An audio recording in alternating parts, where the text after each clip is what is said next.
Good evening to you. Yeah, Olusegun and Dave. Good evening. Welcome to the show. Good evening. Yes, my name is George. George, calling from our community in Odeggin clan. All right. All right, George. Olusegun, I just want to ask a question. Mm. Have River State youth come back in for them to elect Governor into office? I didn't get that question. The question is that why is it that Governor Wike is not looking ways for him to create employment to River State? You can see that despite the money that River State is getting, the resources that River State is getting, River State is in the third high rate of unemployment rate in River State. And we are busy focusing on things that is going to be there. That the problem is going to be there. Why are we always talking about this one and this one? Why River State government is even keeping lip service to create employment in River State? Sorry, if I will ask, do you know that we have Romeo Rice Fund that can accommodate 2,000 to 3,000 indirect staff in Odeggin clan, Nemo local government area? You go to a chain, you have rubber plantation, you go to a chain. You go to Ogoni Azi, there is a banana plantation there. You go there, you go to Buguma Azi, there is a Buguma fish farm. And the River State government is not thinking otherwise, making sure that at least employment first. The 10,000 teachers that the River State government allegedly told us that is going to employ 10,000 teachers. Where is the 10,000 teachers we are talking about now? Look at, go to different communities, see how the youth roaming in the streets, no employment, nothing is really happening, and we are patiently waiting. So I am pleading with the governor of the state, let me have a rethink. Let me just have a rethink in employment. I am pleading with you, because an idle man is devil's workshop. I see how the way people are even living condition in River State is getting out of hand. But let me just say my area talk. All right. Why is it that the governor is not even concentrating in health sector? Look at the previous administration. Maybe it's possible went all to the rural community to bring a health center for them. And if you go to my own health center located in Romewa, I am telling you there is no doctor. And some of our pregnant women and another things can't even access health care. So I'm pleading with the health center within the MOA local government. Taking equip it now. There are no. You said there are no doctors in your community hospital. I'm telling you the one I'm telling you the one I'm calling from now from my own health center in Romeo community. There is no doctor. When the ambulance that the former River State gave, we are not even seeing it again. So who treats the people? Who treats the people there? Nobody. The place is even closed down. And we are the one that brought the land for them to go and build their health center there. And the place is not really functioning. What is really happening? A rural community does not even have a voice in River State. That the River State government cannot even think of how to even make sure that rural community, they connect to rural community and give them the dividends of democracy. And we are shouting of governor every time governor. What have you done for people in my local government? As I'm talking, they have done nothing. Nothing. He is not just only building bridges. Who is going to stay in bridges? When people are not really employed in River State. Look at how the youth is roaming around. No employment. Pay promotion. Pay pensioner is a problem. What is really happening in River State? All right, George. Thank you very much. We got your thoughts. Thank you so much. Thank you. 95.1 FM. Good evening. Okay. We lost that, but do also call us. All right. Good evening. Good evening, Mr. Dave. Good evening, Mr. Chima. Welcome to the show. Thank you very much. Boluwatife. Good evening, Chima. You're welcome. Yes, I'm Chima, calling from Port Harcourt, but I'm indigene of Rumodogo 1. All right. Rumodogo comprises Rumodogo 1 and 2.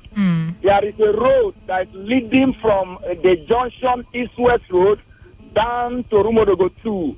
A very road that will bring huge economic impact, you understand, in River State, if that road is constructed.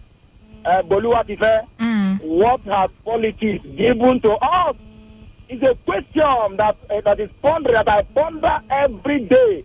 Each time I travel to the village and see how dilapidated the road that's leading to my community, I ask myself this question: what has politics given to us over the years? We voted for now, especially in Ward 14 in Emoha local government, Rumodo will have the majority of votes, but all to nothing has been done to be able to help us in all the crowds we are crying. I don't know how we are going to do this, but all hope is not lost. We are still trying to see how to reconvene our protest, because I believe that protest is one of the language that the government of the day normally hear. If that, we will be able to make them hear, I think that would be better for us. We are reinforcing, despite the fact that the first protest we tried to organize was caught by the people who have parochial view, who are seeing what we are doing as a different thing altogether. What actually happened about the protest? I thought you said you guys already had the dates planned and everything planned. Yes, Boluwatife. We wrote to the police, you understand, at Rumuji, because that is the division headquarters that our community is under that jurisdiction. We wrote to the police, and the DPO assured us that, look, whenever the protest starts, that very Monday 10, that we should put him on call, that he was going to send his men so that the protest would ensure that they monitor the protest. But few individuals from the communities who are working with the chairman of Emoha local government see that protest as trying to pull down government of the day. So they went and I don't know how they spoke to the Royal Highness, who later consented and received on the decision that they had taken earlier to ensure that town crier was made to the community that people should come out of mass. So when we went back to Royal Highness told us that he was no longer interested in the protest. That was what actually happened. Nevertheless, yes, that was what happened. You understand? There was a threat, a call was put on him by, from, I don't know who made the call, but we knew that Royal Highness was threatened. You understand? That was what led to that protest, not to hold. So right now, to protest whatever problem we have, we don't need Royal Highness. You understand? So the youth are coming together right now. The last time we decided to involve him because he was taking a prey to the protest letter and even to the letter we wrote to the police. That was why we decided to respect him and ensure that protest did not hold. So this time of the day, the local government chairman, he made us a promise, even though we don't need her, but we need presence of government. Let us see that one thing has come to the community. All right. That look, we voted for the people. Okay. This is our cause. Thank you so much, Shima. All right, Shima, thank you very much. Well, we're looking forward to seeing the protest come to life and you people. If that would be the possible avenue for all these issues to be rectified. Has to be peaceful. 95.1 FM. Good evening to you. Hello, good evening. Good evening. All right. My name is Samuel. I'm coming from Bosako. All right, Samuel. Go ahead. All right. I want to talk about a way that the marketers, the businesses, you want to talk about the governor and the marketer. Okay. When you look at most of the places whereby the governor said that people should. Today, as we are talking, you look at how River State people, a lot of people, they offer the road, cover the road. Last time, the Greater market was the market whereby people cannot pass. Notice, stand somebody at the market, the Greater market last time. Because even as they open the market, people cannot even go inside the market. They love coming outside. Last time, they were giving a excuse, the governor will lock the market. That is how we came outside. But as of today, we have seen that it's not even the locking the market is the problem. People love buying market on the top of Kota. Even when you look at most East-West Road, most of the market that are there, people come out of the road. You look at Rumokoro. You see, the problem with people is that they cannot even hear. I'm not even happy when the governor dissolved the task force. Yes, okay. Because task force help us in one way or the other. Of Sometimes course. I don't like how the governor is going about this. OPC loves task force, PDP loves task force. It will always exercise his power so that people will know that the governor is the governor. River State know that Mr. Wike is the governor of the River State. So you don't need to show yourself so that people will see you as a governor. You have the power to fire or hire. You can send people or you bring people or you do a group. No one of them will like yourself. Go inside the market, no way. Go inside the market, no way. Is there no problem in River State? Generally, people, the way people do things. Well, all right, we got your thoughts. Thank you very much. At some point, it seemed like people didn't want all this tax force. This particular point is trying to but see the depth of I wouldn't want to use the word stubbornness, but people who oppose the law. They try the governor is doing this governor is doing this wrong, doing that wrong, but the simple instruction for you to just abide by. And it's even detrimental to them because at some point they lose their lives. People sell on the road. You have cases of accidents and they lose their lives. And at the end of the day, they make the governor look like he isn't doing the job well. And meanwhile, to some extent, I feel like they've done some research. They've conducted some research and they've seen that, these things are needed and necessary. Because I don't think you would want to waste money on, hiring some people and they're not doing anything. So I feel like him hiring them in the first instance, he knows why he did it. And a lot of people, when this task force were still there, were complaining. But it takes people to actually lose something and see deeply the value of these things. Because if not, a lot of people won't see the value of task force in River State. So now that they are no more there and you see everywhere is still crowded, people are going about selling things up. Like they feel like they feel like they're free as a bird. They have the right to do anything. It's if you are there listening to us right now and you're part of the people who feel like the law it's bent, it can be bent to fit into your own personal use. It's wrong. These things are things that we should know. I mean, so far we have not heard, to some extent that the COVID-19 pandemic has been totally eradicated. We are still battling with that. So if this kind of thing is there as an impediment and you know fully well that this is wrong, why do you still go ahead to do you portray it like this is your hustle, this is what you do to earn a living, you have to be out there, you can sell in your markets, and people, I'm sure this will get to many people as why is this person saying this thing, but during the lockdown I'm sure these guys went into that market to buy things and they didn't come out and they sold. And we heard instances of people, opening their value of task force right now. And you've seen that they are very, very necessary. The fear of task force is actually the beginning of wisdom. Good evening to you. Oops. Okay, we lost that one. Good evening to you.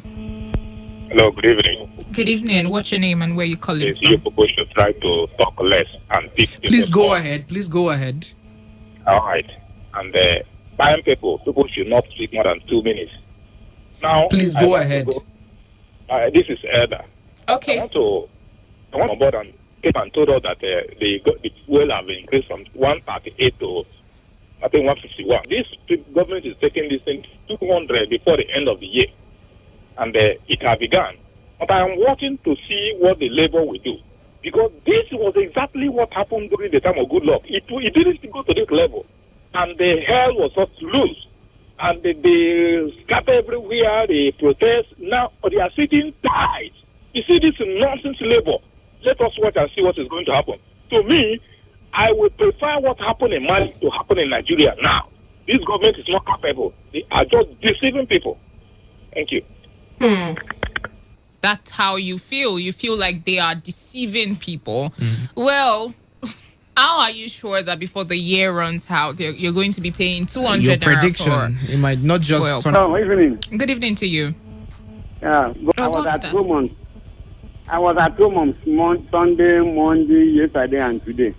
From this down to the last village, I shuttled there for governor is centralizing the Ikure agenda. We are part of Ikure, we are not doing anything. So it's very bad. We are complaining for the governor to come and assist the Urundile people as well in this project.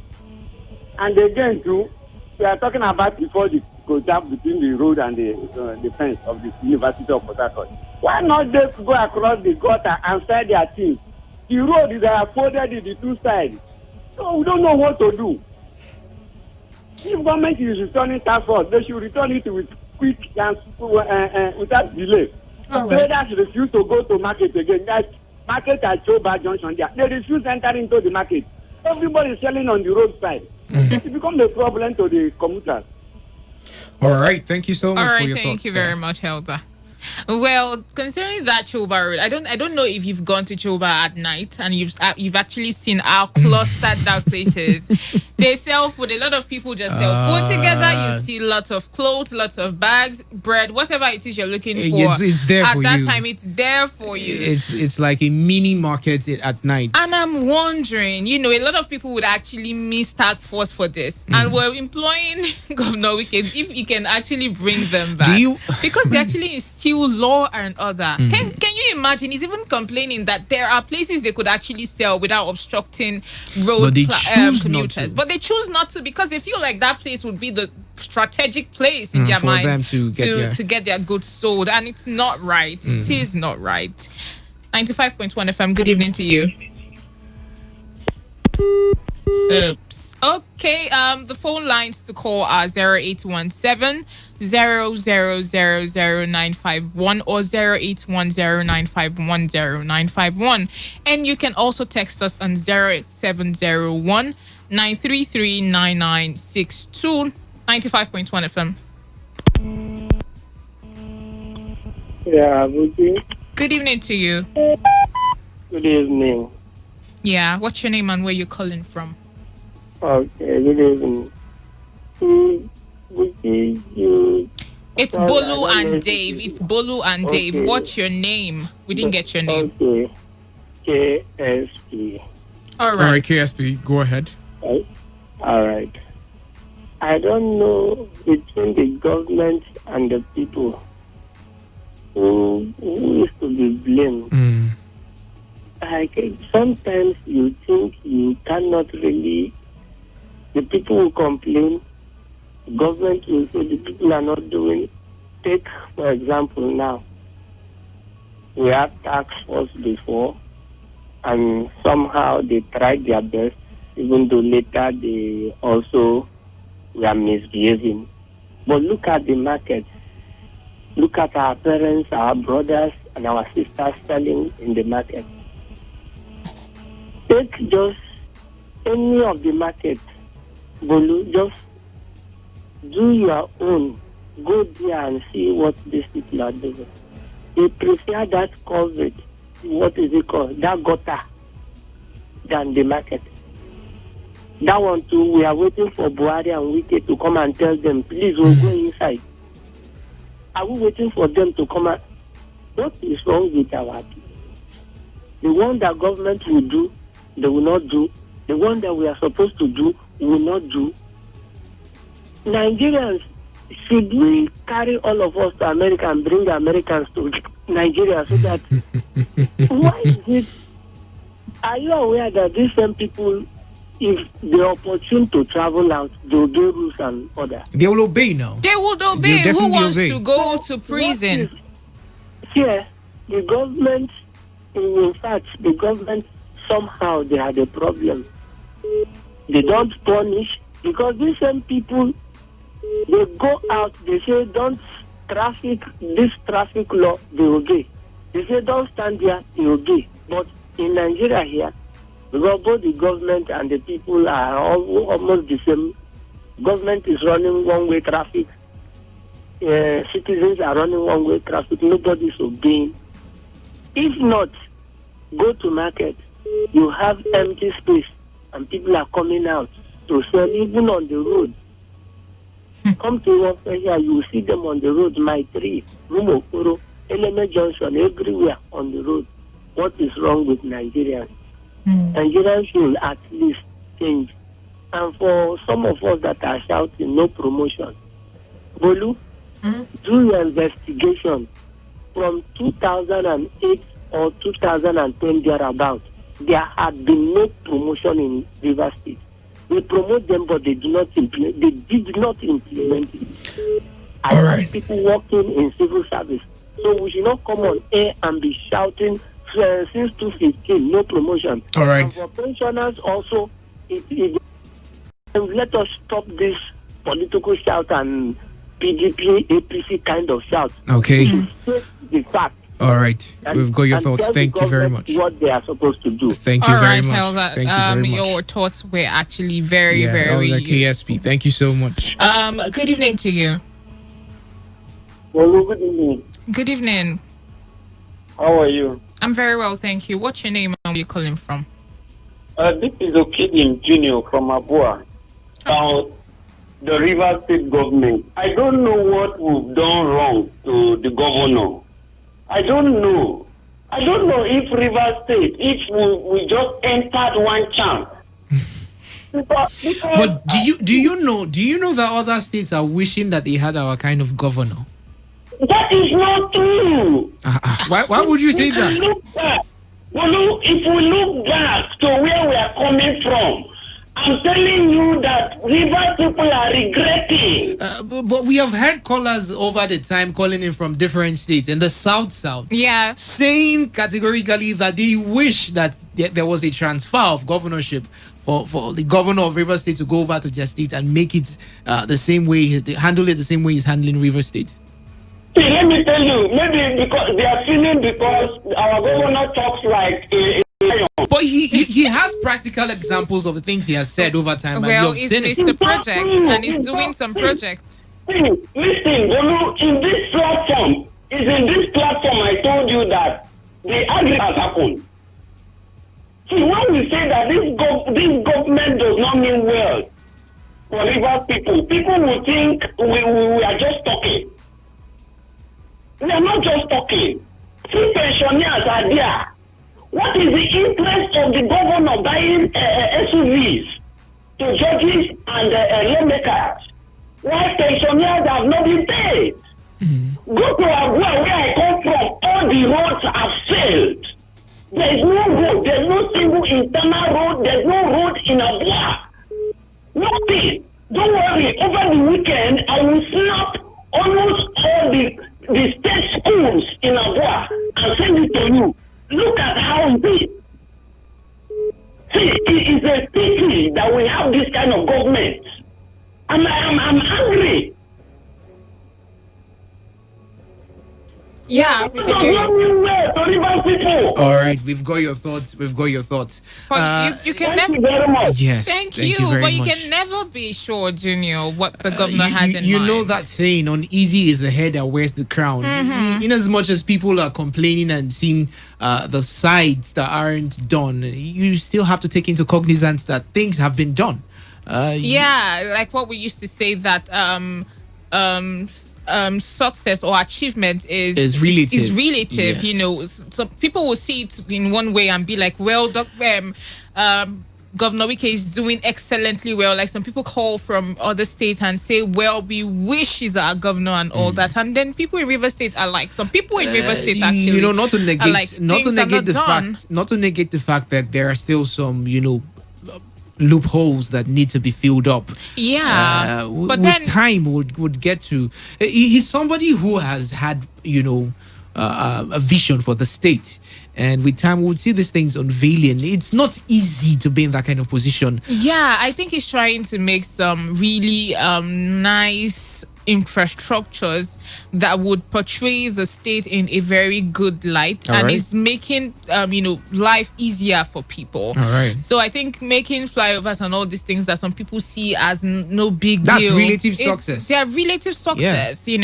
But then people want things done in their local communities. Like, okay, I want the roads done and all that, and we want it done, especially in other places. Yeah, not just we want in it done, Falga, not just in Obiakpo. We want other need these things done. spread across River State. Yeah. Good evening to you. Okay, so I lost that one. Good evening. I'm very well, thank you. What's your name? Okay. It's Gabriel, calling also from Abua. All right, Gabriel. Welcome to the show. Yeah. That is true. Success is relative.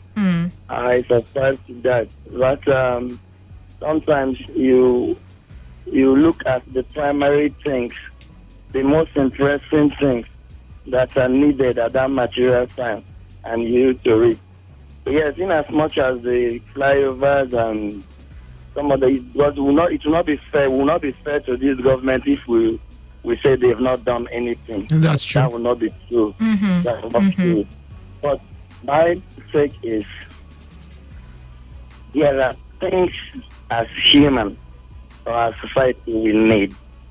That is how I look at it. So if those primary things are not achieved, I don't think we've achieved anything or we've done anything. That is it. If you come to Abudu, like the other caller has said, the governor actually flagged off certain projects in his first tenure. And to the best of my knowledge, those roads, none, it has been taken, say, 10%. The machines are just there. The fight for that project has been overtaken by grasses and all that. Nothing is happening there. But for me, to an extent, I won't just first of all call on the governor. We have a representative. Yes. Now we have the lawmaker at the state level. We have an House of Assembly member. At the national, of course, the House of the Senate representing Rivers West Interior District happens to be an Abua woman. She has been in the National Assembly for years now. She has been a reps member. The road in Abua, just as the caller said, no one. So the representation before the governor's side of it, what are they doing? That is the first port of call for me. If the people who voted out there, they will tell you, like I overheard the other day when you were saying that they understand what the people need, that they are the representative. When they were arguing about this, there are 774,000 jobs that it should be shared to them. They know nothing about how the people are feeling. If primarily they don't feel the roads in Abudu, the representative from Abudu doesn't see what their people are going through. As I'm talking with this range, there are villages you can't make a movement to and can't come out of those places. So in as much as the governor is our governor, we are begging. He should remember the projects is flagged off in Abudu. Let him go and complete them. That is not complete. Let him go and execute them. All right. If I say complete, that means like something has been done. Nothing has been done. He's just gone. All right. Thank you. All right. Thank you so much. But then that's why the local governments have a chairman. That's why they have representatives who, make sure that whatever it is they are going through, they settle it on their level. And if it is beyond them, they go to the state. It's a chain of responsibility. Everybody has a role to play. Yeah. The indigents have roles to play. The representatives have roles to play. The government itself has roles to play. But let's head to the... let's take text messages. This one says, this is just the beginning of stifling...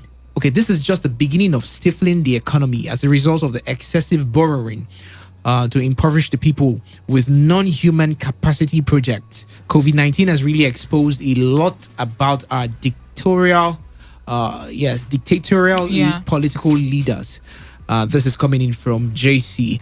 And this one says, good evening, presenters. I want to remind the state government concerning the Imbiama, Oparaki, Odua, Adada, Ogba, Ogboloman, Kuba Road in Emelego General Hospital, GGSS Emelego. My name is Chief Egbogidi from Odua. I'm sorry I damaged those names there, but it's all right. This one says, good evening, Bolu and Dave. For increase again, we are finished. By God's grace, we are not finished. We are totally disappointed. Joe from Mile 1, Diob. And this one says, well, moderators, I want to think that we should hear from the traders themselves concerning the illegal markets and, concerning street trading. It's not only about the government, the tax force should also be questioned, and say the people need not just control but support to considering the harsh economic situation of things. Charles, we got your message. And this one says the problems of this country all right, the problem of this country is the leaders and the people. Again, why is there no light in Omoko? We don't know, but we hope that they hear and come to your aid. And this one says, my name is Imaman from Mba in Eche.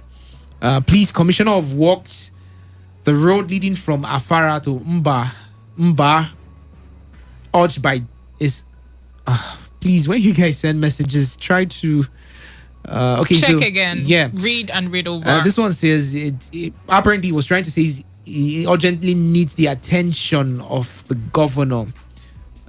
He says Chief Nwazo, who defeated. I'm not sure I'm willing to take this. Let's just go over to WhatsApp. Before then, there is a news here saying that one gift Ishiriovu has been arraigned before a magistrate court sitting in Choba community in Obiakpo local government area of Rivers State on a 10 count of cultism, armed robbery and assault occasioning harm. And Ishiriovu is alleged to have conspired with others at large and accosted Pastor Kingsley Emenike, assaulting him with machete. Well, now we did blame the government for that. Let's take this one. It's also hello. Good evening. My name is Anya Bright Chubuzo. Special Assistant to the Honorable Commissioner for Chieftaincy and Community Affairs. Could you please share with me the news item on your 6 p.m. news? Until now, nothing has been done, and we have lost up to 100 houses since he made this promise. No road in the area apart from the Indoni Center. Apart from Indoni Center, Peter Odili hometown. Okay, apparently that's where you're talking about. All right. Okay, is that all we have? Let's take this call. The last 95.1 FM. Good evening to you. Hello. Yeah. My name is Peter. I call from a group. All right, Peter, you have 1 minute to give us your thoughts. Just 1 minute. Well, the way mostly this government is what I don't like. Like agriculture sector, no way. You look at transportation sector, no way. Things are not moving fine. Even the transportation sector, you see Okada people launching everywhere, from tank even to oil everywhere. And which is supposed not to be. Those things are federal roads. And every federal road is supposed to be vacated. But as we are talking, they are scattered all over. Nobody is regulating anything. They still just like that. We are having governor, but the governor is not doing. Some people say that they should change their governor to our own governor. Because we have only 3 cities, Lagos, Abudu, and the Port Harcourt. Port Harcourt cannot come back to some state like Abia State or some other state. We are going higher. We don't need to come back. The governor should help us to measure with Lagos and Abuja. Only 3 cities we are having in Lagos or in Nigeria here. But other states, they are just like... All right, thank you very much. They should help, governor should help us. Okay. All right. Thank you. We got your thoughts. Thank you very much. We have this last message coming in. This one says, I think Governor Wiki should... Okay.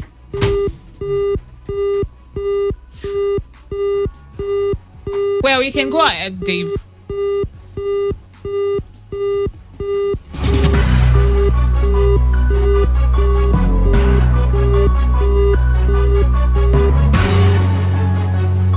Ministry that should be able to reach these communities so that the needs of the people can be done.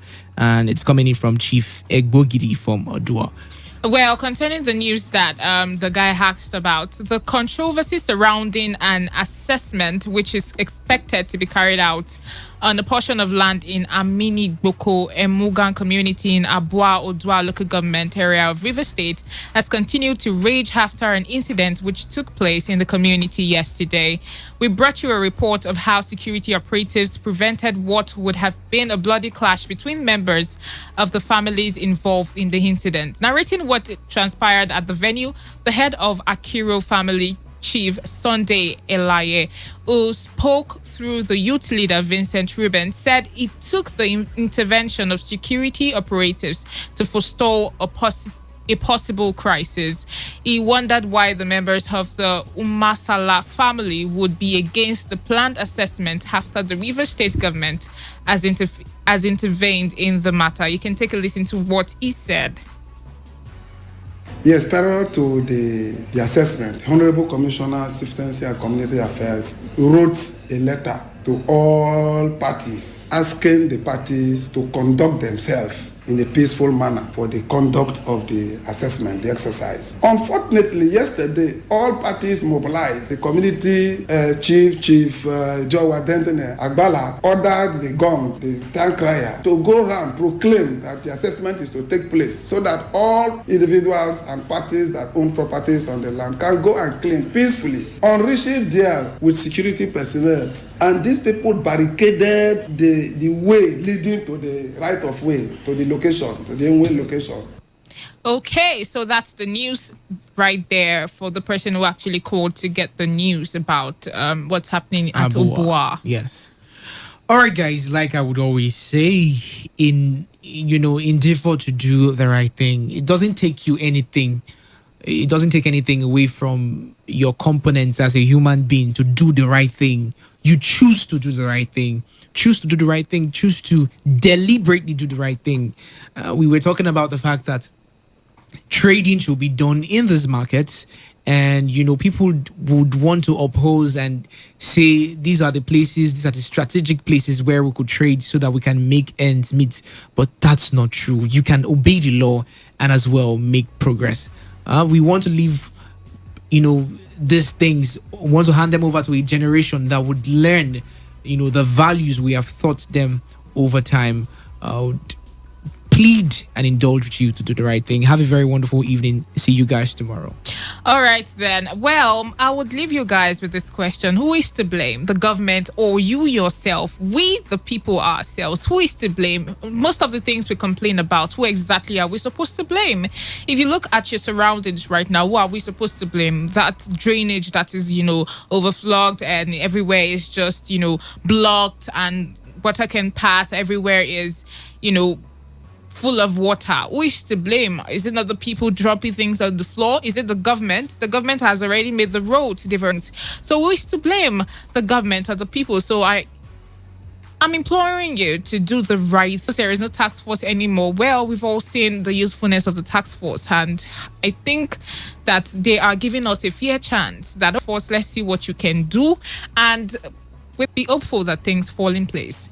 Do have for yourself and entertainment and good evening. I'm Boluwati Fejegede, by the way, and he is Dave Roberts. And of course, you can want to add us on our socials. For me, it's Dave Melford Roberts, Instagram, Facebook, and Twitter. Well, my own is Boluwati Fejegede on Facebook, and on Instagram is BoluTife_J.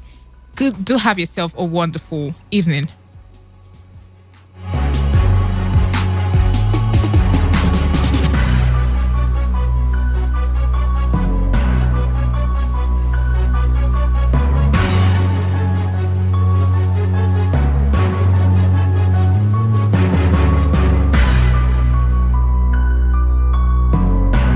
Thursdays by 7 p.m. on Today's Connect, only on Today 95.1 FM. I fit with you anywhere you day, brother man. You day. It's not easy for Talk radio. I listen to a lot of talk radio.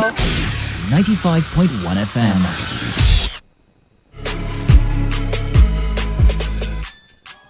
Every day on Today 95.1 FM, there's always an opportunity to comment and air your views on our various programs. It's not just about us, it's about you, your opinion, and your voice. President, don't you think that it's time to step down, sir? Be part of the story. The gist, reactions, number 0701 933 9962. That's our WhatsApp application. Be informed, be educated, and have fun. We are Today 95.1 FM, voice of the people. Today 95.1 FM. Morning. Good morning. My name is Ifeanyi. I'm calling you. Hello? Yes, Today 95.1 FM. Good morning. My name is William. I'm calling from Port Harcourt. All right, William from Port Harcourt. Go ahead. Talk radio. You have a right to say no, right? All right. I'm calling from Unipo. I'll Give the best in news, sports, You like football, right? entertainment, politics. In fact, call it talk. Yes, we know there's a lot you want to hear, and that is why we talk about everything. Talk radio. We're right before you. It's just a dial away. This is your number one premium talk radio. Today, 95.1 FM. Voice of the people.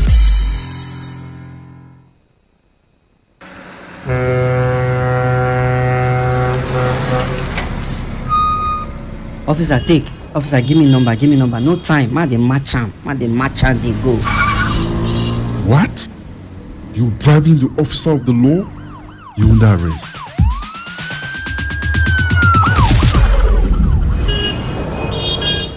Let me see your papers. You can go. They're in order. Drive safe, okay?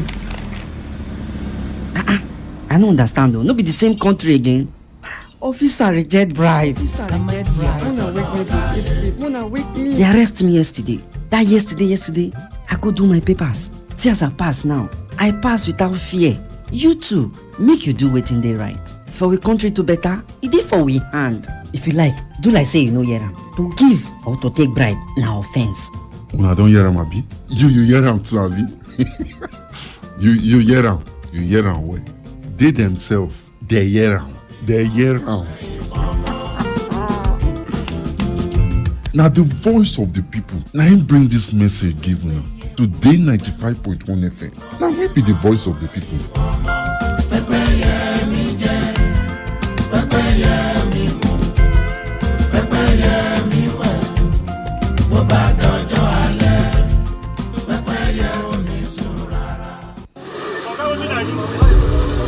By God for a time such as this. The degradation, challenges, and problems to find long-lasting and revolutionary solutions to the many challenges confronting Nigeria.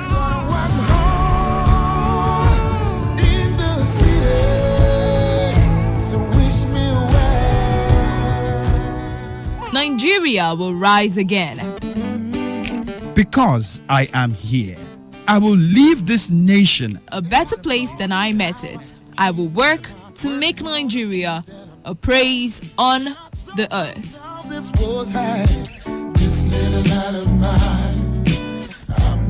I will work to make Nigeria a praise on the earth. So help me God. Let me tell you how I got this far. Talk radio. I listen to a lot of talk radio. 95.1 FM. It's that time on radio. Let's take you into the life and times of men and women who inspire, role models who have shaped the world. Olusegun Okikiola Aremu Obasanjo was a former Nigerian Army general and former president of Nigeria from the year 1999 to 2007 and was born on the 5th of May 1937. Obasanjo was a career soldier before serving twice as the nation's head of state and also serving as a military ruler from the 13th of February 1976 to the 1st of October 1979 and also as a democratically elected president from 29th of May 1999 to the 29th of May 2007. He was born to his father Amos Agidun Obasanjo Bankole and his mother Ashabi in Abeokuta, Ogun State in Nigeria, and his mother and father died in 1958 and 1959 respectively, making him an orphan at the age of 22. In 1948, Obasanjo enrolled into St. David Ebenezer School at Ibogun for Army and received training in Nigeria and abroad. One of such trainings and studies included Defense Services Staff College College, Wellington, in India, where he attended in 1965, and where the Commandant's confidential reports on Obasanjo on the 20th Staff Court Sept in 1965 quoted popular in all circles. He had a 21-year military career, which included serving in the United Nations peacekeeping mission in the former Zaire and commanding the 3rd Marine Commando Division during Nigeria's 38th-month Biafra Civil War, which lasted from 1967 to 1970. And on the 12th of January 1970,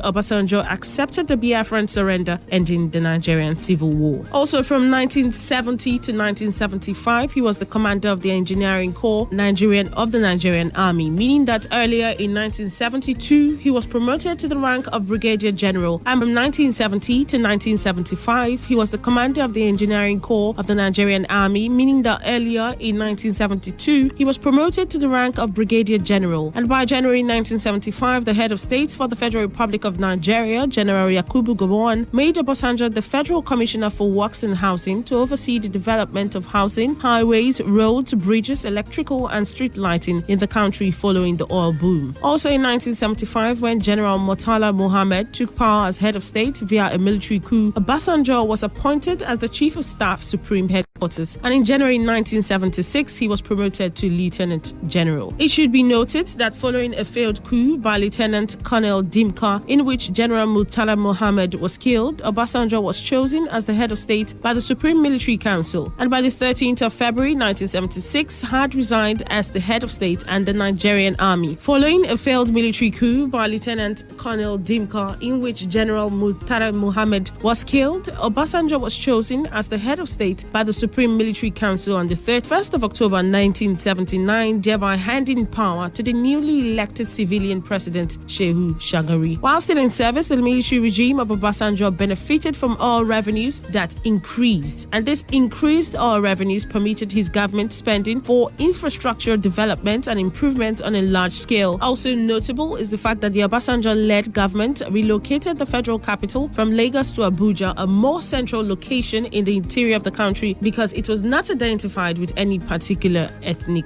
group. It is also recorded that as an expansion of agricultural production and industrialization boomed in the 1970s when Obasanjo was in power, despite many infrastructural constraints, and the Nigerian Enterprises Promotion Decree of 1977 further encouraged the growth of an indigenous middle class. During his tenure, Obasanjo was able to establish a steel mill in Ajokuta in Kogi State with Soviet assistance. Education also expanded under Obasanjo, and at the start of the Civil War, there were only 5 universities, but by 1975, the number had increased to 13, with 7 more to be established over the next several years. Similar advances were also made in primary and secondary school education, during which the universal primary school education was introduced nationwide. It is also recorded that during the regime of Sani Abacha, that was between 1993 to 1998, Obasanjo spoke against the human rights abuse of the regime and was imprisoned for alleged participation in an aborted coup based on testimony via torture, and was released after Abacha's sudden death on the 8th of June 1998. And in that same year, he founded the African Leadership Forum. On the 29th of May 1999, Obasanjo took office as the first elected and civilian head of state in Nigeria after 16 years of military rule, and that today is now commemorated as the Democracy Day, which is a public holiday in Nigeria. Obasanjo spent most of his first time traveling abroad as president, where he succeeded in winning at least some Western support for strengthening Nigerians' nascent democracy. Obasanjo also won international praise for Nigeria's role in crucial regional peacekeeping missions in Sierra Leone and Libya. From July 2004 to January 2006, Obasanjo also served as the chairperson of the African Union, and by June 12, 2006, he signed the Green Tree Agreement with Cameroonian President Paul Biya, which formally put an end to the Bakassi Peninsula border dispute. With the already existing Oil Delta Development Commission, and implemented the Universal Basic Education Program to enhance the literacy level of Nigerians. It should be noted he constituted both the Independent Corrupt Practices Commission and the Economic and Financial Crimes Commission, and resuscitated the national GDP growth had been painfully low. Office also, Nigeria's foreign reserves at the time rose from $2 billion in 1999 to $43 billion on leaving office in 2007. He was able to secure debt pardons from the Paris and London club amounting to some $18 billion and paid another $18 billion to be debt-free. Most of these loans, which should be noted, were accumulated from short-term trade arrears during the exchange control period. After presidency, he became chairman of the PDP Board of Trustees, but voluntarily resigned in the year 2012, April, and was appointed special envoy by the United Nations Secretary General Ban Ki-moon to the war-torn Democratic Republic of Congo, where he held separate meetings with DRC President Joseph Kabila and rebel leader Laurent Nkunda. From his historic making roles in Nigeria, it would be safe to state that Olusegun Obasanjo has managed to remain relevant in Nigerian politics till date. Personality profile. Now you know.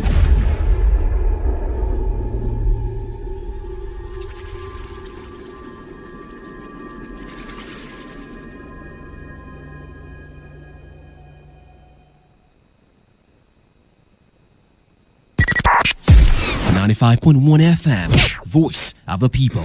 And Talk Radio. I listen to a lot of talk radio. 95.1 FM.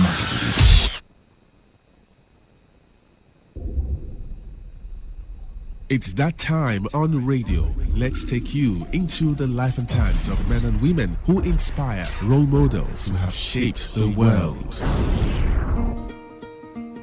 Masumola Abudu, usually known as Mo Abudu, an indigene of Ondo State, was born on the 11th of September 1964 in the UK. She is a talk show host, TV producer, media personality, human resources management consultant, entrepreneur, and philanthropist. She has been described by Forbes as Africa's most successful woman. When she was only 7 years old, Mo Abudu's family, which were residents in the United Kingdom, relocated to Lagos. Mo attended Fiwasaye Girls Grammar School. When she was 12, her father died, and shortly after that, she returned to the UK, where she attended Hammersmith County Secondary School and Ridgeway School in Kent. She has a master's degree in HR management from the University of Westminster, London. Abudu is a member of career in the UK as a recruitment consultant in 1987, becoming a branch manager. She went on to work for the Staffform Group, managing the corporate credit management exhibition from 1990 to 1992. In 1993, she joined Arthur Anderson for ESSO Exploration and Production Nigeria Limited, now ExxonMobil, to head their human resources and training units.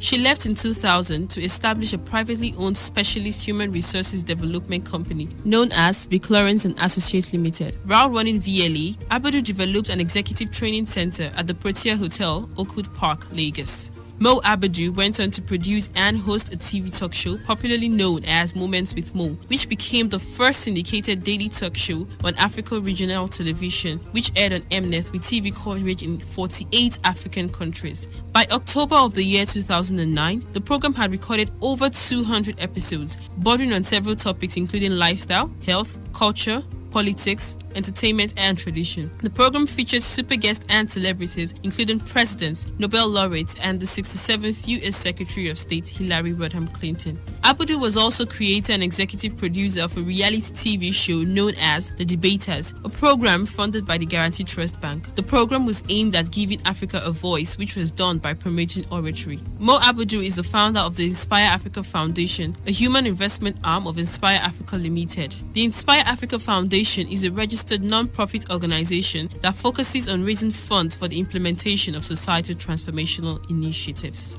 On July 1st, 2013, Mo Abudu launched Ebony Live Television, Africa's first global black multi-broadcast entertainment network. In a report titled, Nigerian Woman Launches Entertainment TV Network, Masumola Abudu was referred to as Africa's Oprah Winfrey. Mo Abudu adopted a catchphrase that says, "Everything you think you know about Africa is about to change forever." This exploit by Mo Abudu also caught the attention of Forbes Media, and she was named the first woman on the African continent to own a Pan-African TV channel. In recognition of her outstanding work in diverse fields, especially the media, and her service to humanity, she has been honored with many laurels. These include recognition by Forbes Media as the first African woman to launch a Pan-African TV channel and Entrepreneur of the Year Award by Women Work in New York.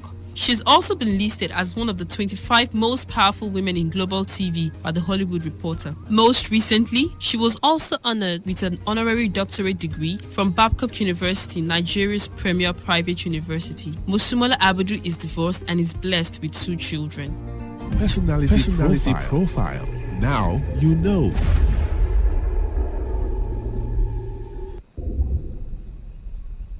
It's that time on radio. Let's take you into the life and times of men and women who inspire, role models who have shaped the world. She is popular for her exploit as Minister of the Federal Republic of Nigeria, which earned her the name Madam Due Process. But many don't know she started from a poor financial backflyer. That person is none other than Dr. Mrs. Obiageli Catherine Ezekwesili. Obiageli, popularly known as Obi Ezekwesili, was born at the Island Maternity in Lagos on April 28, 1963. She was the firstborn in a family of 6, 4 boys and 2 girls. Because of the Nigerian Biafran Civil War, her family went back to her town in Anambra State. However, her father's income at the Nigerian port authorities. Her father, who died in 1988, had tremendous impact on her life in living an exemplary life of integrity. Perhaps that influenced Obi to toe the path of integrity and due process in her dealings, especially in civil service, despite the cost. She obtained her master's degree in international law and diplomacy from the University of Lagos.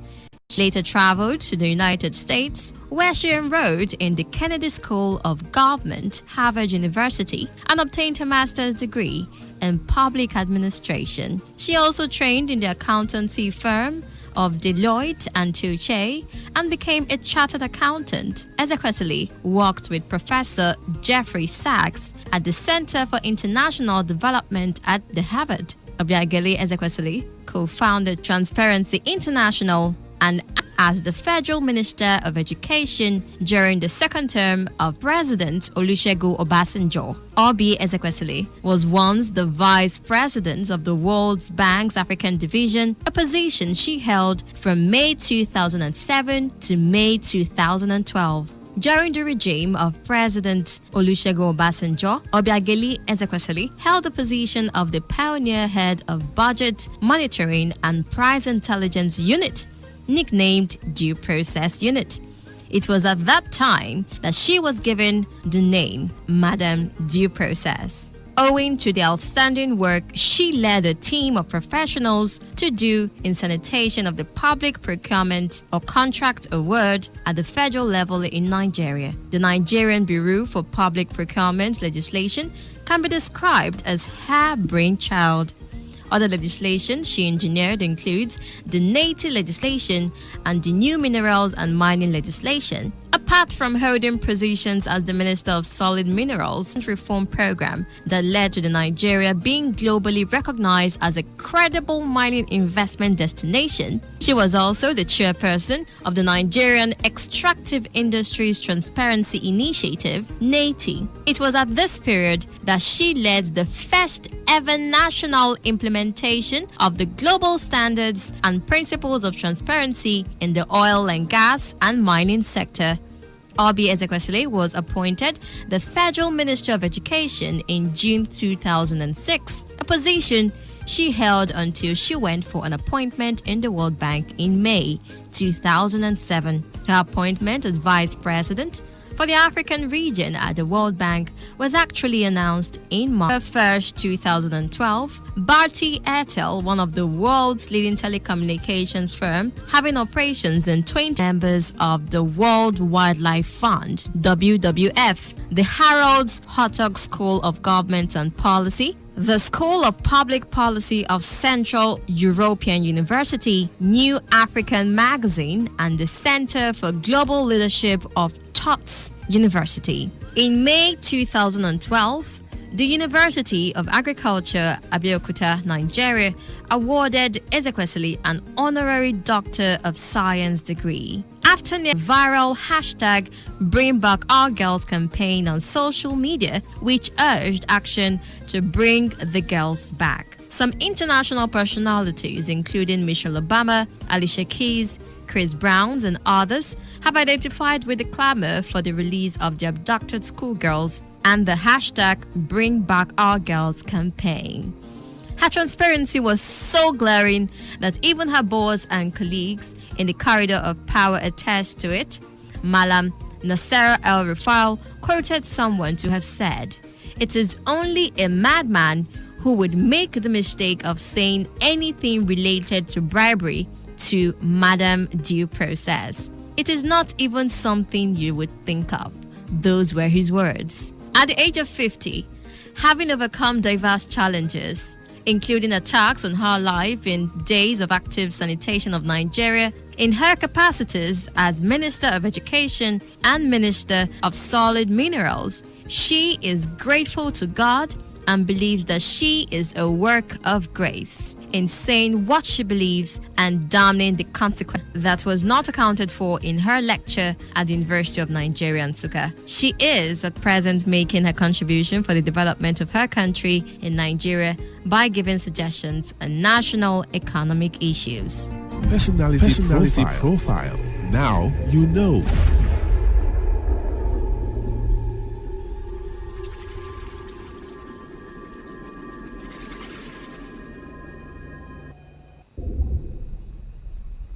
It's that time on radio. Let's take you into the life and times of men and women who inspire, role models who have shaped the world.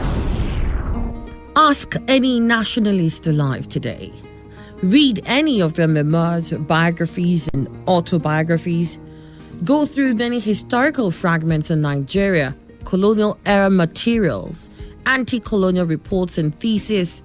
The name variously mentioned is part of the sword or spade that helped in the destruction of the colonial enemy, or excavated the dirty politicking during the struggle for independence in Nigeria. One of these names that will pop up is Saadu Zungur. Testimonies upon testimonies, the Azikiwes, the Aminu Kanus, the Awolowas, the Tafawa Balewas, the Abubakar Imams all knew reap the bounties of post-colonial power and popularity, not because they only sweated hard for it, but because of the looming presence of such people like Saadu Zungur at the background. But who then was Saadu Zungur? If you ask me, I would say he was nobody but a missing chapter in the hurriedly organized historiographical sketch of Nigeria's nationalist struggle. Saadu Zungur was nobody but an obscure signpost at the Kano State Triumph Publishing Company building named after him.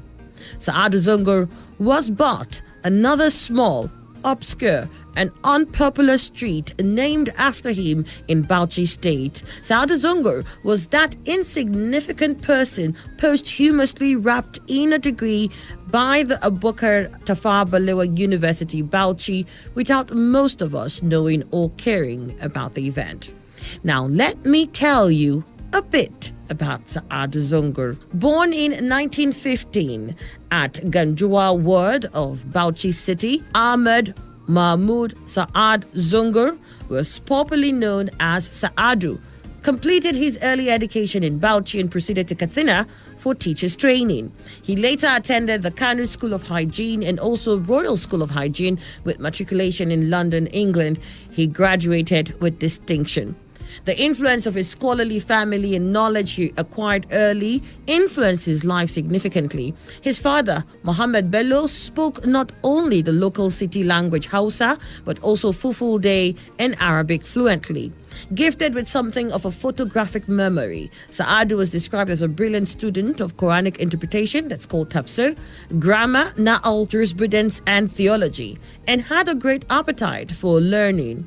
Malam Salman, a cousin of Saad, once said that Saadu thinks and ponders a lot over issues, and the family was concerned that he will always be idle or in deep thought only. He used both his formal, Western, and religious knowledge to confront the wrongs in his society.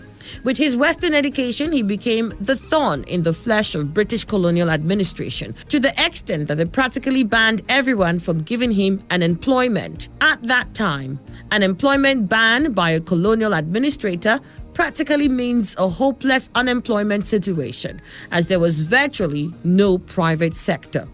Zongo was not deterred.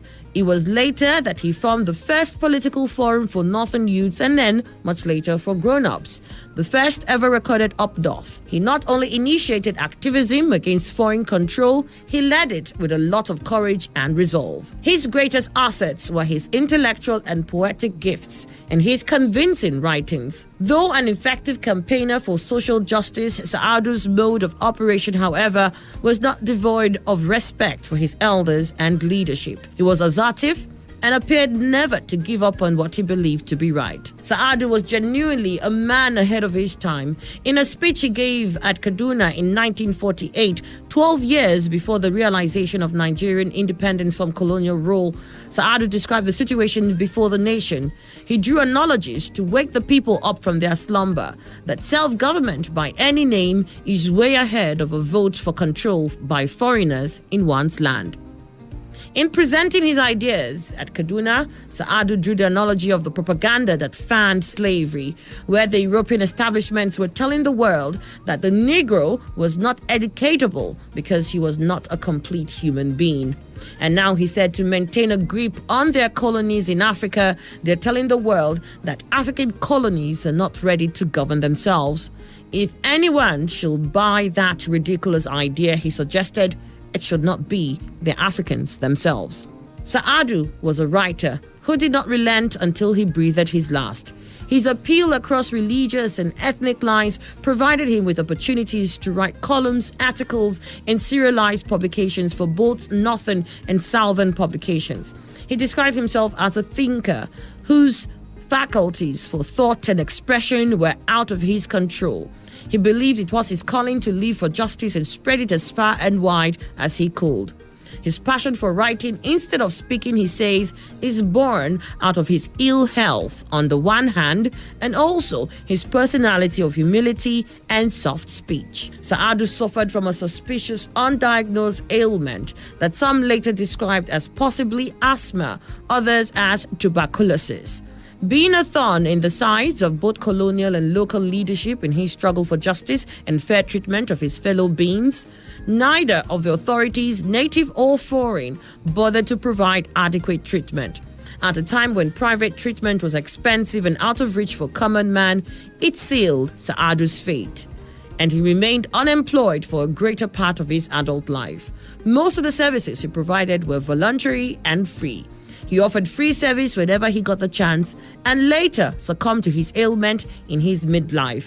It is reported that he died at the age of 43. Sa'adu left behind a far more liberated Nigeria, of which very little of its population knew who Ahmed Mahmoud Sa'ad Zongo was. Personality profile. Now you know. Ladies and gentlemen, may I have your attention, please? This president's failed. It's about the future of this country. We're going to take it back. We're going to take it back. You asked us to vote you into that position so you can bring about that solution. So when you vote me, then you sleep. Let me see if I can take another phone call. Hello, Today95.1fm. Good morning. What makes a policeman to be able to feed is the gun he's holding. They use their gun to extort money from people. Good morning. What's your name and where are you calling from? No longer news that we are truly the voice of the people. Am I not a slave in Nigeria?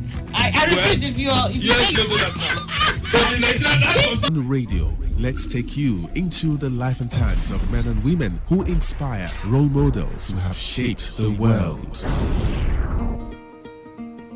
Ambrose Folorunsho Ali, born 22nd September 1929, died 22nd September 1989. Ambrose Folorunsho Ali was a Nigerian medical professor, executive governor of the defunct Bendel State, now the states of Edo and Delta, between 1979 and 1989. Ambrose Ali was born in Idoani, Ondo State, on 22nd September 1929. In his childhood, he moved between Okaudo, Ekpoma, Owo, Efon-Alaye, Benin City, and Asaba, where he completed his secondary education in 1948. He attended the School of Agriculture, Ibadan, and the School of Medical Technology at Doyo Hospital, Ibadan, where he gained an MBBS. He served as a house officer at the Adeoyo Hospital from 1960 to 1961. He went to the United Kingdom for a postgraduate course in neuropathology at the University of London from 1961 to 1966, gaining a DC pathology degree. Later, he studied at the University of Birmingham from 1971 to 1972. He was a lecturer at the University of Ibadan from 1966 to 1969 and was senior lecturer at the Ahmadu Bello University, Zaria from 1969 to 1974. From 1974 to 1979, Ambrose Ali was professor of morbid anatomy and head of the Department of Pathology at the University of Benin, Benin City. Following his academic posts, he was elected the governor of Bendel State and later founded Bendel State University, now Ambrose Ali University, Ekpoma. Many campuses in Ekpoma, Abraka, and Asaba were established during his tenure. However, with the creation of Delta State by the administration of General Babangida, the university became two universities, namely Delta State University, Abraka, and Ambrose Ali University, Ekpoma, posthumously named after him. Ambrose Ali was a member of the Constituent Assembly that drafted the 1978 Nigeria Constitution. He joined the Unity Party of Nigeria, UPN, and ran successfully as UPN candidate in the Bendel State governorship election of 1979. He brought massive development to Bendel State in different sectors, from the establishment of numerous post-primary and tertiary institutions and massive construction of roads and housing. His main thrust as governor was to increase educational opportunities. He established over 600 new secondary schools and abolished secondary school fees. Apart from the establishment of the university, he also established various colleges of education in Ekiadolo near Benin City, Warri, Ozoro, and Abo, and 3 polytechnics with a College of Agriculture and Fishery proposed for Agenabode. He also established 4 teachers' training colleges to supply staff to the new schools, as well as several other higher educational institutions. In 1981, he laid the foundation of the Bendel State University, which is now named the Ambrose Ali University, Ekpoma. Other reforms included abolishing charges for services and drugs at state-owned hospitals and eliminating the flat-rate tax. His administration carried out massive construction of roads to open up the rural areas. In the housing sector, he built low-cost housing estates in Ubowo, Ipoba Hill in Benin City, and Bendel Estates in Warri.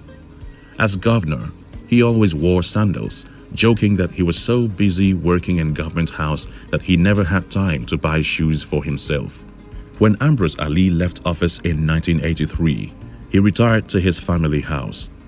After the military government of Major General Muhammadu Buhari took power, he was sentenced to 100 years in prison by a military tribunal for allegedly misappropriating 983,000 naira in funds for a road project. He was later freed when the Asama of Benin, Chief Gabriel Ibenedion, paid a fine to the government. He finally got released from the prison after the fine amount of 1 million naira was remitted by Chief Ibenedion. After the release, he was hosted by Sir Chief Dr. Ezekiel for the service rendered to the community. Dr. Ezekiel A. Ainabe erected a statue at the market square in Egware, Ekpoma. Shortly after being released from prison, Ambrose Folorunsho Ali died on his 60th birthday on 22nd September 1989 at the Lagos University Teaching Hospital in Lagos. Professor Ali sacrificed his life for the people of Nigeria. Personality profile. Now you know.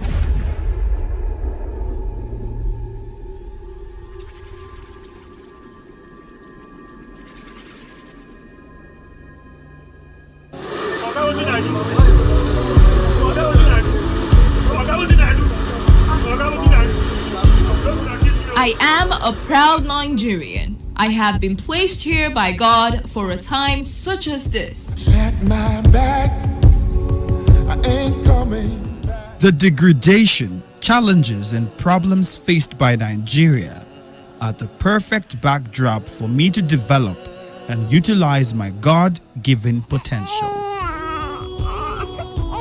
I will not complain. I will not criticize. Rather, I will use my skills, gifts, relationships, and experience to find long-lasting and revolutionary solutions to the many challenges confronting Nigeria.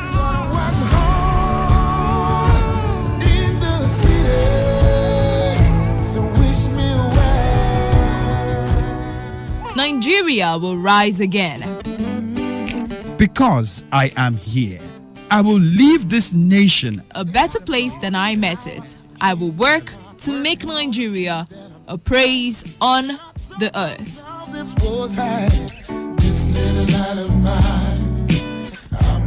I will work to make Nigeria a praise on the earth. So help me God. Let me tell you how I got this far. This message is brought to you by Today 95.1 FM, Voice of the People.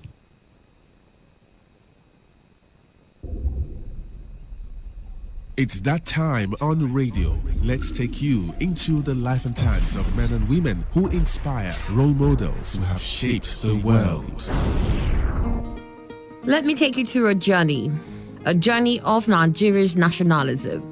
Do you know who the founder of Nigeria's nationalism was? He's sometimes acclaimed as the Gandhi of West Africa. He was a man of many parts, a civil engineer, a surveyor by training, a civil servant, a politician, an editor, a journalist, an accomplished violinist, a historian, and wait for it, an ex-convict, the founding father of Nigeria's nationalism.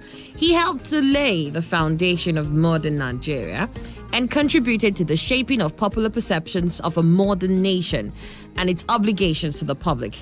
In addition, he maintained an abiding interest in the history and concerns of black people throughout the world. Herbert Olayinka Samuel Healers Badmus Macaulay. That's a mouthful, right? He was born in Lagos on the 14th of November 1864 to Thomas Babington Macaulay and Abigail Crowther, children of people captured from what is now present-day Nigeria and resettled in Sierra Leone by the British West African Squadron and eventual returnees to Nigeria. Thomas Babington Macaulay was one of the sons of Ojo Oraire, while Abigail Crowther was the daughter of Bishop Samuel Ajayi Crowther, a descendant of King Abiodun. Thomas Babington Macaulay was the founder of the first secondary school in Nigeria, the CMS Grammar School, Lagos, between 1869 and 1877. Macaulay attended Breadfruit School, Lagos, and Faji School, Lagos, for his elementary education from 1877 to October 1880. He attended CMS Grammar School, Lagos, for his secondary school after going to a Christian missionary school. From childhood, young Herbert Macaulay learned the importance of a sound education, patriotism, and of course Christian values. However, his grandparents and parents also believed in the importance of indigenous Yoruba cultural values and of working within the larger culture around them. Like many later Pan-Africanists, they advocated the intelligent selection of progressive values and institutions from westernized Christianity and African society. Coming from such a family, he must have experienced a lot of pressure to enter the clergy, but he rejected this career in favor of a more worldly career. He took a job as a clerk at the Lagos Department of Public Works in 1881. In July 1890, the government sent him abroad for further training under G.D. Bellamy of Plymouth. 3 years later, he qualified as a civil engineer, the first Nigerian in this profession. On his return to Lagos, the government made him a surveyor of Crown lands in Lagos. However, he soon became dissatisfied with the conditions of his employment. Like many of his African colleagues, he hated the two-tier system then existing in government service, whereby British civil servants enjoyed better conditions and much higher salaries than Africans. Thus, in 1898, Macaulay decided to go into private practice as a licensed surveyor and architect. His practice, however, was not very successful. Constantly in financial distress, he took advantage of his position as executor of the estate of a family dependent from which he misappropriated funds. Unfortunately, this act became known to the authorities and he was tried and sentenced to 2 years imprisonment. While many sympathized with him because of the extenuating circumstances of his large extended family, this event meant that he could never become a candidate for public office. Now, barred from elective public office, Macaulay made his mark in politics through journalism and political organizations and various advisory capacities.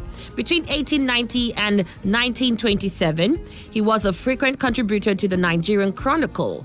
In 1927, Macaulay joined forces with his friend Dr. John Akilade Colcrick, a physician and politician, to buy the Lagos Daily News, the first daily newspaper in British West Africa. Founded in 1925, Macaulay decided on political tone of the paper.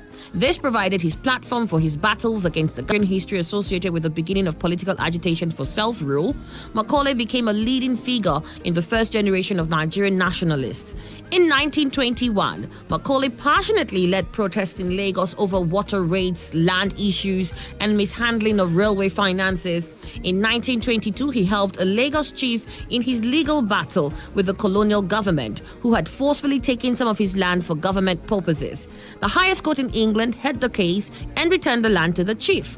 This victory inspired Macaulay to establish in 1923 Nigeria's first political party, the Nigerian National Democratic Party, whose members were the first to sit in the Legislative Council.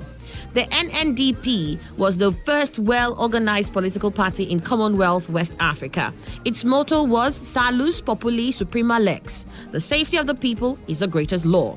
Its candidates won all the elective seats in the Nigerian legislature between 1923 and 1938.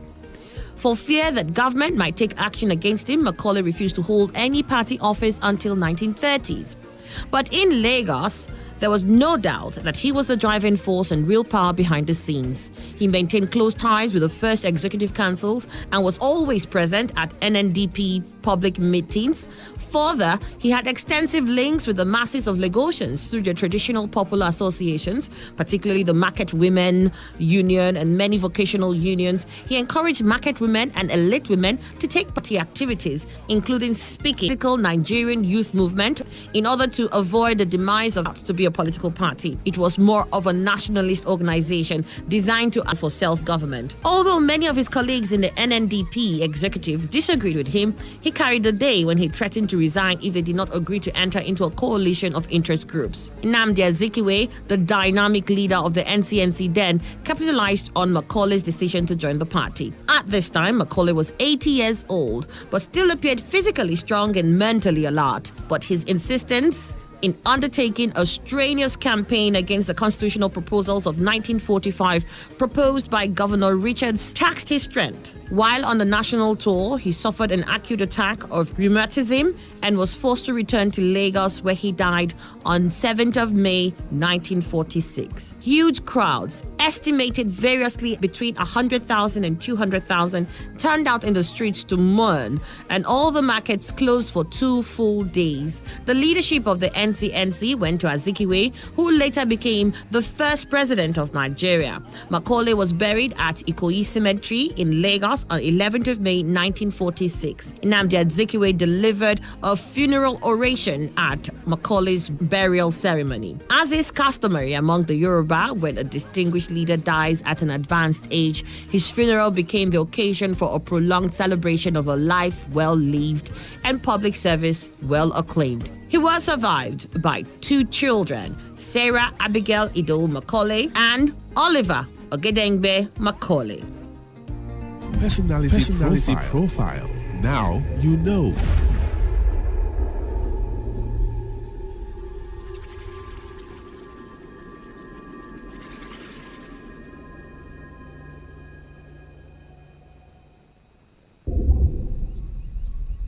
It's that time on radio.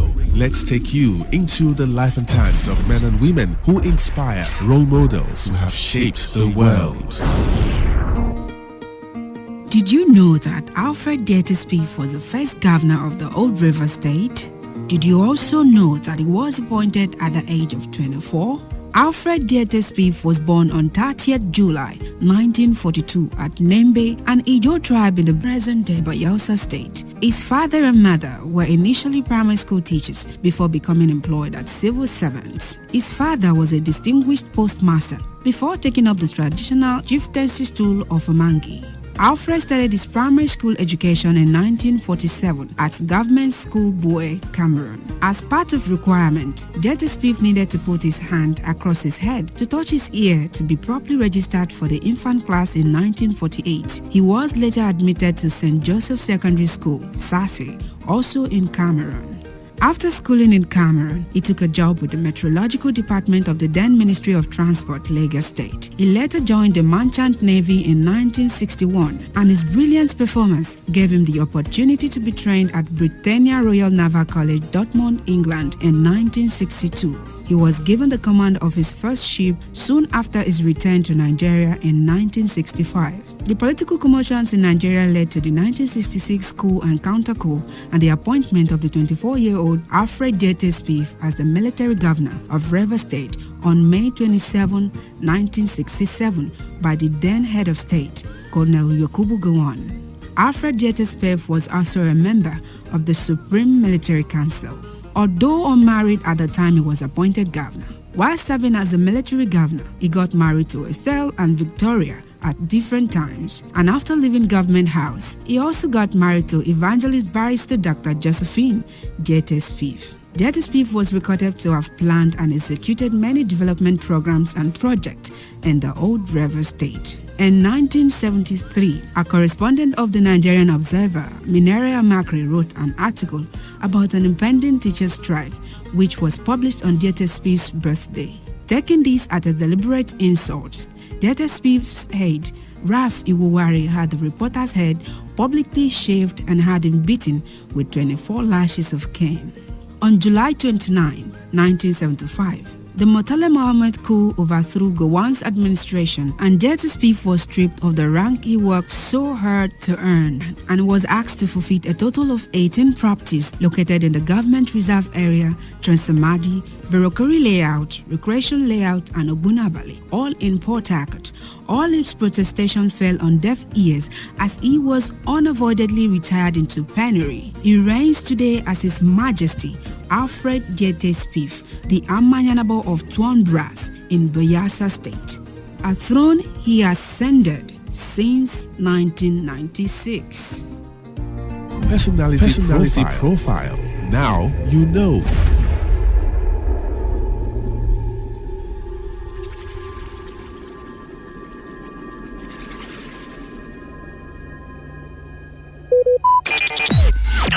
Talk radio. I listen to a lot of talk radio. 95.1 FM.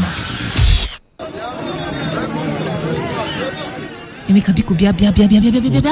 What is it? How come, Chukwudi, that guy, Chukwudi, how come he's making more sales than us? And we are in the same line of business, eh? Relax. Cool down. Are you sure he's not using something? Eh? Ask him so that whatever he uses, we can use it. I'll do something. I'll meet him. I'll meet him. He's my brother. Calm down. Biko. I'm your brother. What is that thing you? And you go experience change. Chukudi, stop this joke now. I tell you, because now, as we talk so, their rates don't drop. Chukudi, are you being serious? I did tell you. This man goes safe. We got Chukudi. Want buy something? We got Chukudi. Who they collect money? Chief can face you come now. I come. Emeka, I need to go now. And don't forget though, Today 95.1 FM. Carry your business, go give them. And you go see change. Yeah, you can be the greatest. This is Today 95.1 FM, Port Harcourt, voice of the people. every day, every hour, when the Big 1 FM. Whether it's happening in Port Harcourt, South, Nigeria, or around the world, we've got you covered. On air, online, delivering balanced news and unbiased analysis. Today, 95.1 FM. This is Today, 95.1 FM, Port Harcourt. News.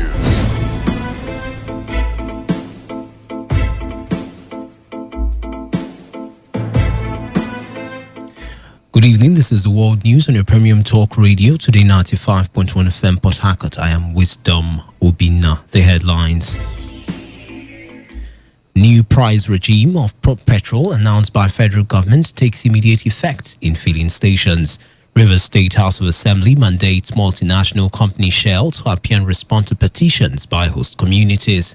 Member of Interim Management Committee of NDDC, Caroline Nagbo, commends security agencies for filing assassination attempt. On the foreign scene, India bans more than 150 Chinese applications as both countries fail to resolve border crisis. Now, the details.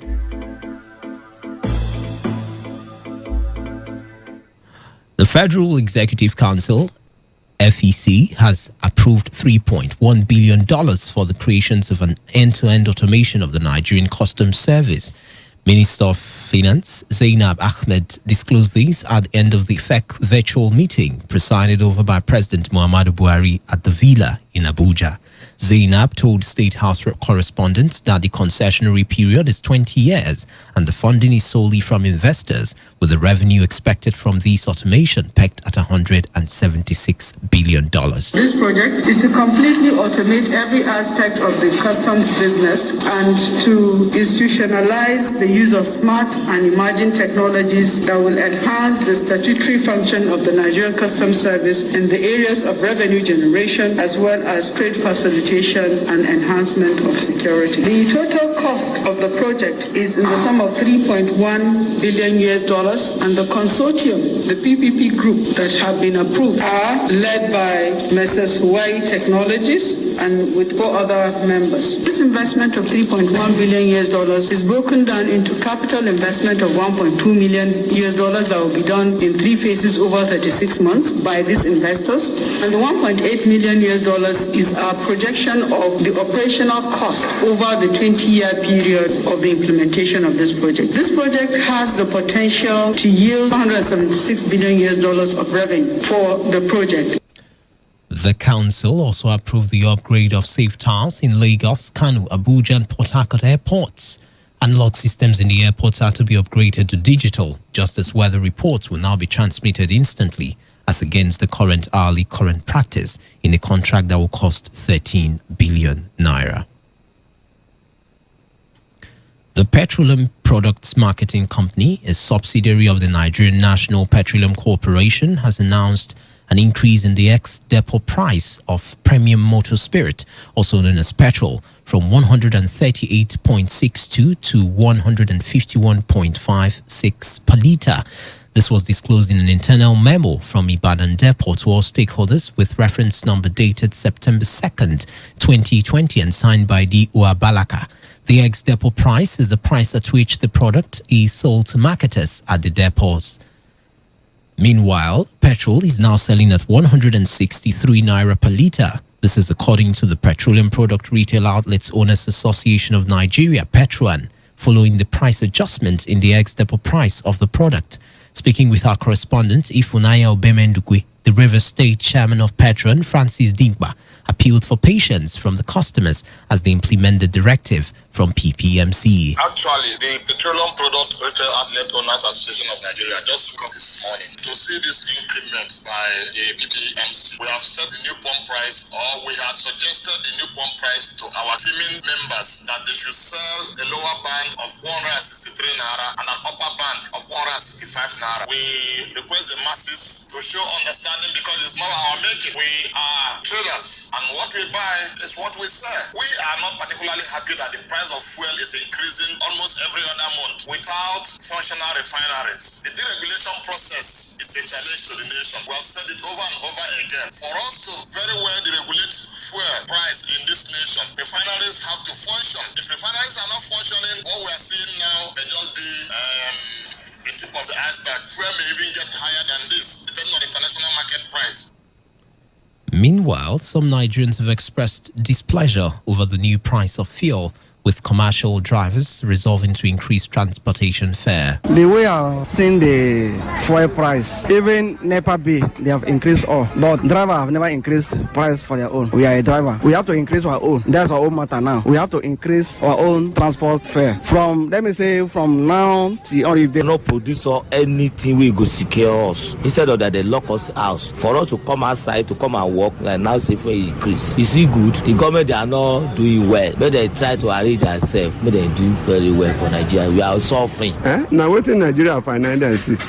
Because we know Buhari before, not be today. So APC, I know say they go disappoint us. Now the government of the day, I know say they go disappoint.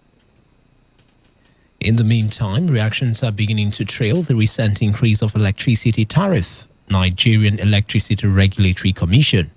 To this end, customers of the Port Harcourt Electricity Distribution Company (PHEDC) have lamented existing poor power supply in the midst of an increase in tariff. Speaking with our correspondent, Ifunayo Bimindukwe, some respondents questioned the need for tariff increase, while others complained that despite paying their electricity bills, PHEDC failed to provide power supply in their areas. The power supply have no case. We are living like we are paying electricity bill 8,000, 60,000. We don't get the light, the more we pay the electricity bill. We need government to come and help us. I don't know what we can do. I don't know where. The way they do the light, I don't like them. I they pay light every month, and sometimes I know they even see light. And then me, I don't get any property itself what I get. But what will they pay for? We know they see the light. That is a problem. I say the money has increased. We they see the light. We know they care. So maybe they find something to do about that one. Bit. Meanwhile, Manager Corporate Communications PHEDC John Onyi in an inter-services of the power company will be improved. We have received the director of the Nigerian Electricity Regulatory Commission from 2020 the implementation of what is founded as reflected by that letter. Customers categorized into 5 areas on bank and steel on both. Electricity distribution companies, DISCOs, across the country began the implementation of a new electricity tariff regime with an increase depending on the availability of power supply. In another development, the Rivers State House of Assembly has reiterated its commitment to always defend and protect the people of their constituencies against marginalization and unwarranted provocation by some multinationals operating in the state.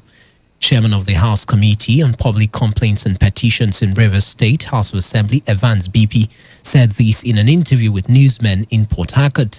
BP who spoke in the reaction to the failure of the Shell Petroleum Development Company, SPDC, to appear before the House after an invitation for a meeting between SPDC and Umwebuli Landlords Association and other related matters over a petition against the company.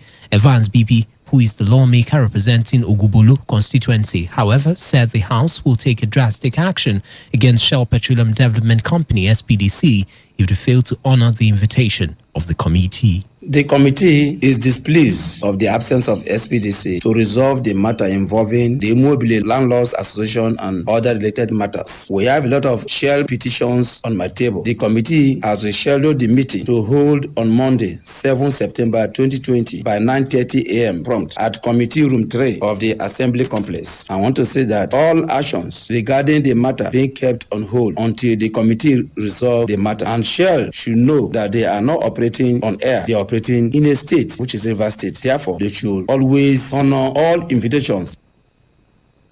You're listening to the World News on Today 95.1 FM Voice of the People. After the break, more news, foreign and sports stories. Stay tuned.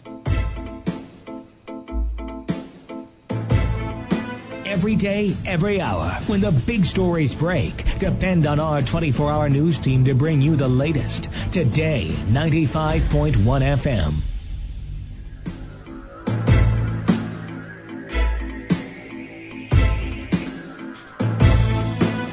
community in Abudu local government area. One of our security operatives prevented what would have been a bloody clash between members of the families involved in the incident. Narrating what transpired at the scene, the youth leader of Akiro family, Vincent Ruben, who spoke on behalf of the family head, Chief Sunday Elai, said he took the intervention of security operatives to forestall a possible crisis.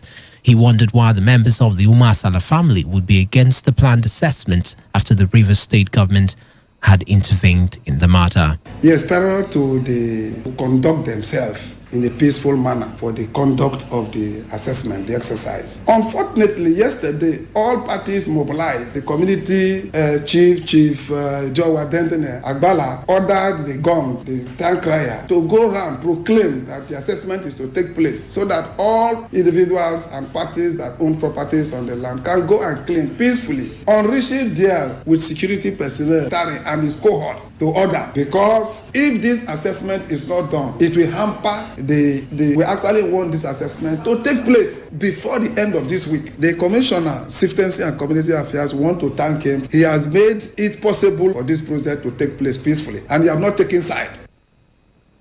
One gift, Ishiriovu, has been arraigned before a magistrate court sitting in Choba community, Obiakpo local government area of Rivers State, on 10 counts of cultism, armed robbery and assault, occasioning harm. Ishiriovu is alleged to have conspired with others now at large and accosted one Pastor Kingsley Emenike, assaulting him with a machete. Our correspondent reports that when the matter was mentioned, Chief Magistrate Israel Eso dismissed some of the allegations with photographs. A member of the Interim Management Committee of the Niger Delta Development Commission, NDDC, Caroline Nabu, has commended security agencies for foiling an assassination attempt on her life. Nabu told newsmen in Port Harcourt that the incident happened in Ozuoba community, Obiakpo local government area of Rivers State. The NDDC IMC member narrated that she narrowly escaped assassination after she attended a church service in Ozuoba. Special advisor to Nabu on technical and youth matters, Sobeye Elai, in an interview said that the attempted assassination was aborted due to the swift reaction of security agencies following distress calls to the police and the Department of State Service, DSS, while noting that criminal elements terrorizing the state must be flushed out to secure the lives of law-abiding citizens. Nabu said she had already reported the incident to police, just as she called on the Commissioner of Police, Joseph Muka, and other security agencies operating in Rivers State to